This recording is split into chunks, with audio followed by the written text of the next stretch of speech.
Seja bendito, porque Ele não rejeita a nossa oração. Ele não afasta de nós a sua graça em nenhum momento. Por isso, a partir desse tema, a partir desse hino, nós tratamos o tema de hoje, com Deus no sofrimento. E para lidar com a questão do sofrimento, nós precisamos entender quais são as bases sobre as quais a gente constrói a nossa vida. Você constrói a sua vida. Como você lida com as situações de sofrimento? E eu creio que nós temos aí um problema na nossa sociedade atual, um problema na nossa forma de pensar atual, um problema moderno. Para lidar com os sofrimentos, nós precisamos entender esse problema, porque hoje em dia nós cremos, eu creio e você crê, que o sofrimento é um acidente de percurso. Você está caminhando, sua vida está indo tudo bem e de repente um acidente de percurso e acontece um sofrimento na sua vida. Como se nós tivéssemos nascido para ser felizes aqui nesse mundo, para tudo dar certo na nossa vida e de vez em quando alguma coisa, infelizmente, dá errado. Porque a gente pensa que essa vida aqui é a vida que interessa. Será que realmente é assim? Será que realmente é isso? Nós acreditamos também, na nossa sociedade atual, que Deus não é soberano, mas que Deus existe para fazer dar tudo certo na nossa vida.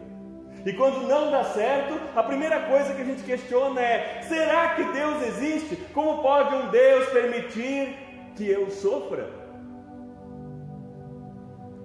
Será que a gente tem sabedoria o suficiente para colocar Deus no banco dos réus e dizer: você está errado em me deixar sofrer? Será que nós não estamos sendo Deus? Você não está se colocando no lugar de Deus? Achando que Ele tem que te servir, que você é soberano e não Ele? A sociedade moderna diz que você crê no Deus que você quiser, que Deus é quem você quer que Ele seja. Não. Deus está acima disso. Ele está muito acima das suas ideias e das minhas ideias. E Ele se mostra de uma forma que Ele quer ser conhecido. Nós cremos também, hoje em dia, que a ciência e as técnicas podem resolver a nossa vida, podem resolver todos os problemas. A gente acredita que a medicina está evoluindo a ponto de que vamos tratar todas as doenças. Mas, a gente está em isolamento social porque de repente surge um novo vírus, um vírus que sofreu uma mutação e a gente não sabe o que fazer com ele. A gente não tem o controle. Por mais que seja bom um avanço tecnológico, que as ciências avancem, isso é muito importante, mas a gente não vai resolver tudo. A gente não vai resolver a questão da morte. A gente não vai resolver as catástrofes climáticas. Não. Nós não temos força para lidar com o sofrimento que aflige esse mundo e com todos os problemas. A gente não tem técnicas e sabedoria para resolver tudo, e a gente não sabe lidar com as questões como a questão da morte. O problema é que o mal sempre inventa novos jeitos de surgir. O mal sempre se reinventa, ele está presente nesse mundo. Eu acho muito interessante uma frase do J.R.R. Tolkien, que escreveu o livro O Senhor dos Anéis, e ele diz assim, nesse livro: após uma derrota e uma trégua, o mal sempre toma outra forma e desperta novamente. Após uma derrota e uma trégua, o mal sempre encontra uma outra forma, ele toma uma outra forma e desperta novamente. Então nós podemos lidar com o mal do mundo e devemos lidar com ele, mas sempre de novo ele vai aparecer de outra forma. E eu creio realmente que é assim. Se você olha para a história da humanidade, é assim. O mal e o sofrimento simplesmente não podem ser erradicados, não podem ser tirados do mundo, por mais que a gente se esforce. Porque o problema está no início de tudo e o problema está na nossa essência humana. O problema está lá em Adão e Eva. Você conhece essa história. Adão, Eva, no paraíso criado por Deus. De repente, eles estão lá podendo desfrutar de tudo. Eles têm tudo do bom e do melhor. Uma vida simples e feliz. Eles podem ter acesso a Deus. Simplesmente não deveriam comer o fruto proibido, a árvore do conhecimento, o fruto da árvore do conhecimento do bem e do mal. Mas eles querem tomar as rédeas nas mãos da sua vida e comem o fruto, se distanciando de Deus. Talvez o que a gente não lembre muito bem é o que vem em seguida desse texto. Depois que a queda acontece, a queda no pecado do ser humano, a gente sabe que Adão significa humanidade e Eva significa vida. Então essa história é a nossa história, é a história de todas as pessoas. Então lá em Gênesis 3, a palavra de Deus continuando após a queda, depois que Deus pergunta, por que vocês fizeram isso? Então o Senhor, Gênesis 3,14, abre lá a sua Bíblia se você quiser acompanhar. Gênesis 3,14 até o 24, primeiro livro da Bíblia. Você pode abrir no celular, se você tem outro celular aí, ou dar pausa depois no vídeo e ver esse texto, e também pode abrir na sua Bíblia impressa, o jeito que você quiser acompanhar, ok? Então, Gênesis 3, voltando lá. Então o Senhor disse à cobra: por causa do que você fez, você será castigada. Entre todos os animais, só você receberá esta maldição. De hoje em diante, você vai andar se arrastando pelo chão e vai comer o pó da terra. Eu farei com que você e a mulher sejam inimigas uma da outra, e assim também serão inimigas a sua descendência e a descendência dela. Esta esmagará a sua cabeça e você ficará ao calcanhar da descendência dela. Para a mulher, Deus disse: vou aumentar o seu sofrimento na gravidez, e com muita dor você dará à luz filhos. Apesar disso, você terá desejo de estar com seu marido e ele a dominará.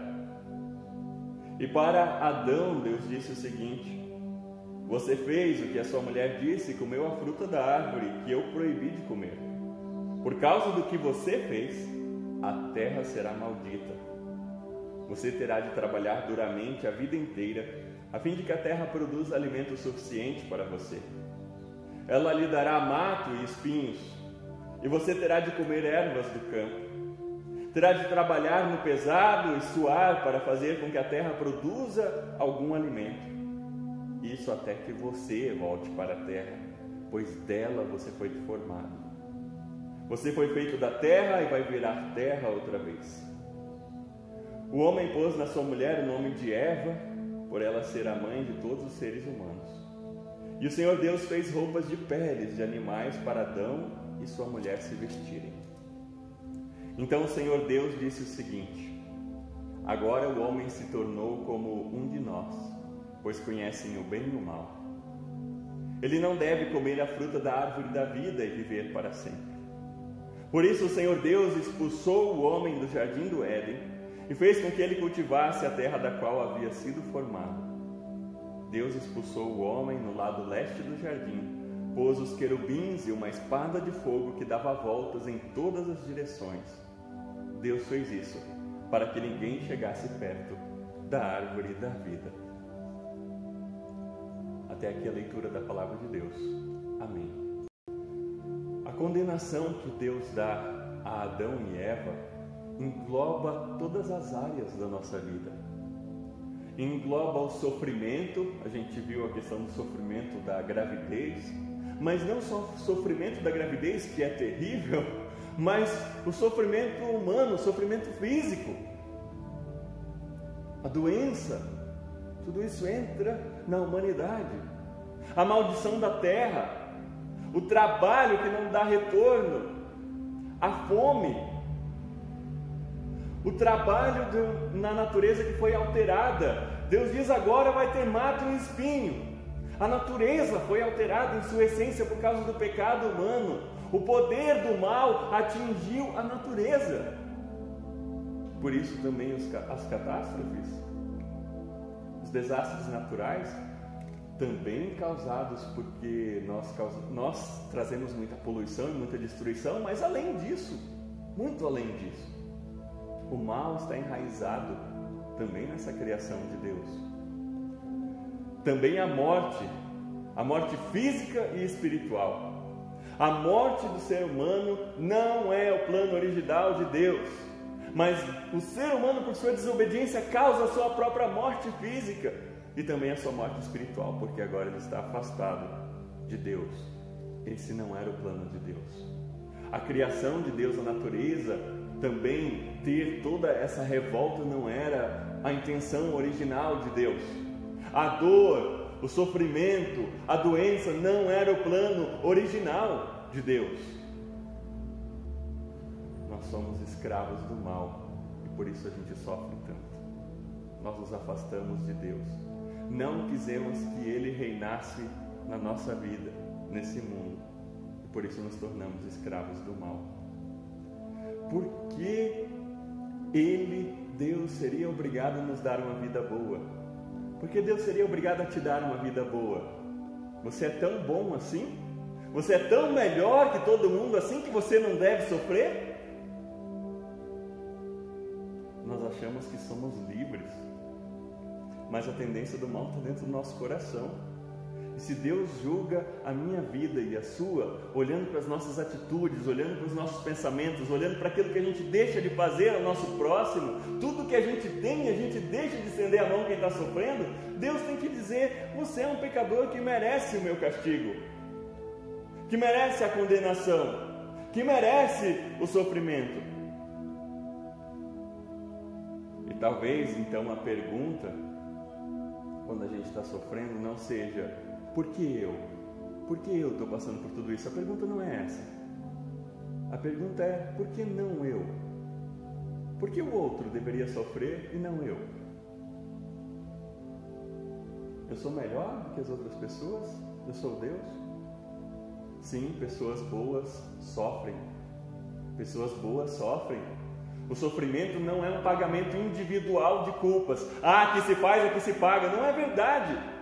Pessoas que têm uma vida exemplar, de amor ao próximo, sofrem, morrem antes do tempo. O mundo, a vida é injusta. Não há balanço aqui nesse mundo. Pessoas más, pessoas que cometem crimes, essas pessoas às vezes têm tudo de bom na vida, que a gente vê, tudo de bom que a gente acha bom para a vida concreta aqui do dia a dia. Mas nós precisamos ter a humildade de Jó. Lembram da história de Jó?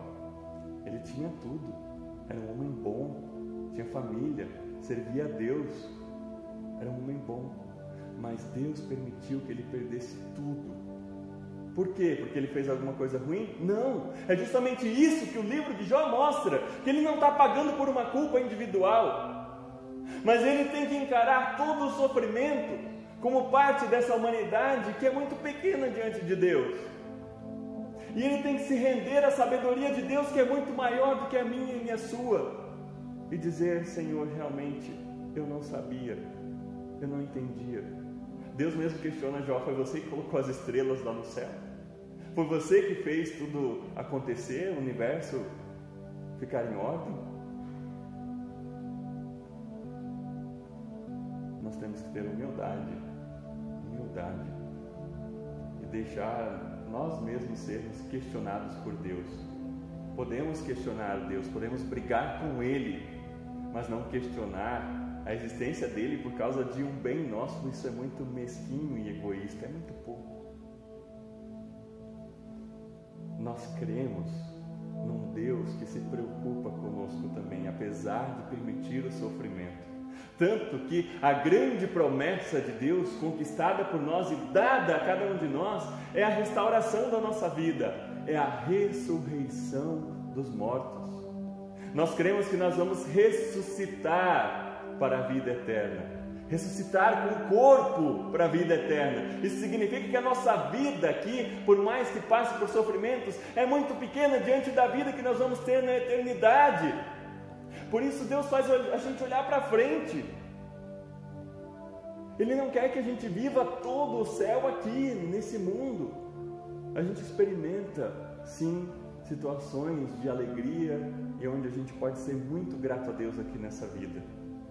Mas essa vida aqui é só uma gotinha diante do oceano que é a ressurreição, a restauração da nossa vida completa, a nossa identidade, quem a gente é. Deus vai preservar quem a gente é para a eternidade, onde não vai haver sofrimento nem dor, onde nós vamos voltar ao plano original de Deus. Como? Por meio de Cristo, por meio do que Ele fez por mim e por você.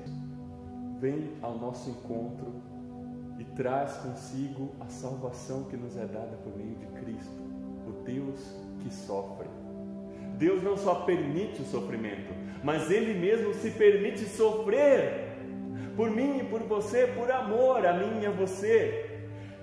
E eu tenho uma notícia boa para dar a respeito disso e uma ruim. A primeira, a ruim, é que você não é o centro do universo. Você não é o centro do universo. Jesus Cristo é.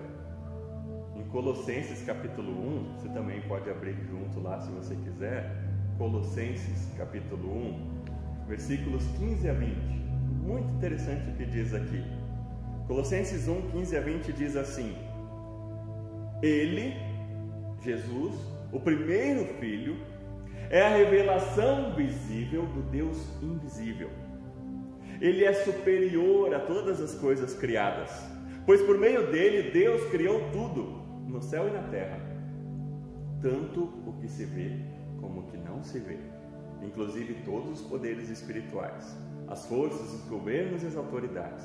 Por meio dele e para ele, para Jesus, Deus criou todo o universo. Antes de tudo, ele já existia. E por estarem unidas com ele, todas as coisas são conservadas em ordem e harmonia. Jesus é a cabeça do corpo, que é a igreja. É Ele quem dá vida ao corpo. Ele é o primeiro filho que foi ressuscitado para que somente Ele tivesse o primeiro lugar em tudo. Pois é pela própria vontade de Deus que o Filho tem em si mesmo a natureza completa de Deus. Portanto, por meio do Filho, Deus resolveu trazer o universo de volta para si mesmo. Por meio da morte do seu Filho na cruz, Ele trouxe paz e assim trouxe de volta para si mesmo todas as coisas, tanto no céu como na terra. Então a boa notícia é que Jesus Cristo é o centro do universo e Ele te ama. Ele quer trazer todas as coisas de volta para si mesmo.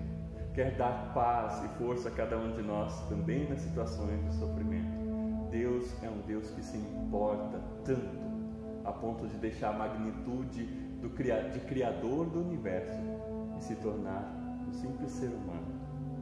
uma simples pessoa que veio aqui mostrar o quanto Ele ama, morrendo e sofrendo na cruz a nossa dor, a nossa vergonha, a nossa morte, a nossa derrota, para nos dar vitória sobre a morte, força para lutar contra o mal, para nos dar salvação eterna, perdão dos nossos pecados, perdão pela nossa humanidade manchada do pecado e perdão também pelos nossos pecados diários, dos quais nós podemos nos arrepender e voltar a Deus pela fé nele.